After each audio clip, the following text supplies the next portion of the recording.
Car वेगाने दिल्लीच्या रस्त्यांवर धावत होती. पहाटेची वेळ असल्याने रस्ते तुलनेने रिकामे होते. जिगीषा कारच्या मागच्या सीटवर बसलेली होती. तिच्या दोन्ही बाजूंना आरोपी बसले होते आणि तिच्यावर सतत नजर ठेवली जात होती. सुरुवातीला तिला वाटले की कदाचित हे लोक फक्त पैसे आणि मौल्यवान वस्तू लुटून तिला सोडून देतील. अनेक अपहरणाच्या घटनांमध्ये असे घडत असते, त्यामुळे ती शांत राहण्याचा प्रयत्न करत होती. मात्र आरोपींचा हेतू केवळ लूटपाटीपुरता मर्यादित नव्हता. रवी कपूरने जिगीषाकडे पाहत तिच्या बँक खात्याबद्दल विचारायला सुरुवात केली. तिच्याकडे किती पैसे आहेत, कोणत्या बँकचे कार्ड आहे, ATMचा पिन काय आहे, अशा प्रश्नांचा भडीमार सुरू झाला. भीतीमुळे जिगीषा सुरुवातीला काही बोलत नव्हती, पण बंदुकीचा धाक आणि सततच्या धमक्यांमुळे तिने अखेर पिन नंबर सांगितला. त्यानंतर आरोपी महिपालपूर परिसरातील एका ATMकडे गेले. तेथे जिगीषाला गाडीतून उतरवून ATMमध्ये नेण्यात आले.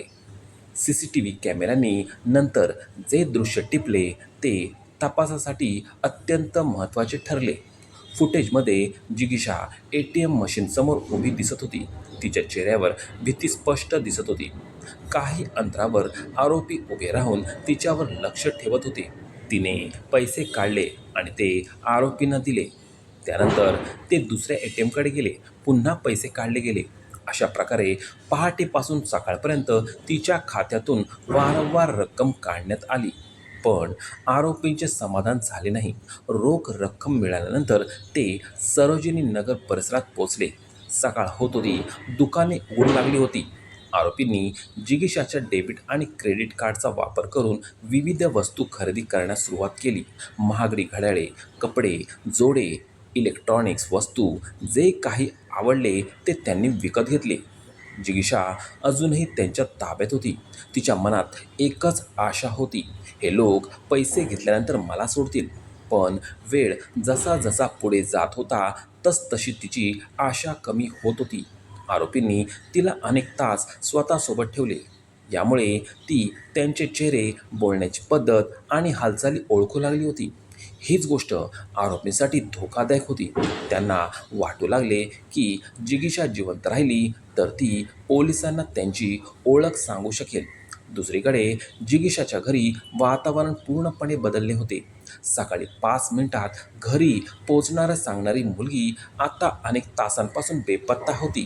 आईने पुन्हा पुन्हा फोन करण्यास प्रयत्न केला, पण संपर्क होत नव्हता. सुरुवातीला तिने स्वतःला समजावले, कदाचित फोनची बॅटरी संपली असेल.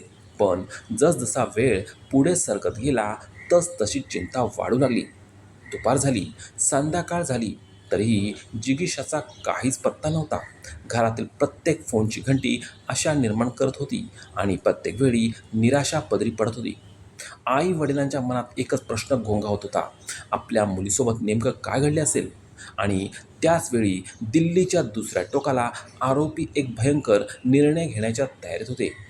तो निर्णय जिगीषाच्या आयुष्याचा शेवट ठरणार होता. मित्रांनो, पुढच्या भागामध्ये आरोपींनी जिगीषाला का जिवंत सोडलं नाही, तिच्या मृतदेहाचा शोध कसा लागला आणि तपासाला पहिले महत्त्वाचे धागेदोरे कसे मिळाले ते पाहूया. तोपर्यंत व्हिडिओला लाईक करा आणि चॅनेलला सबस्क्राईब करा. धन्यवाद.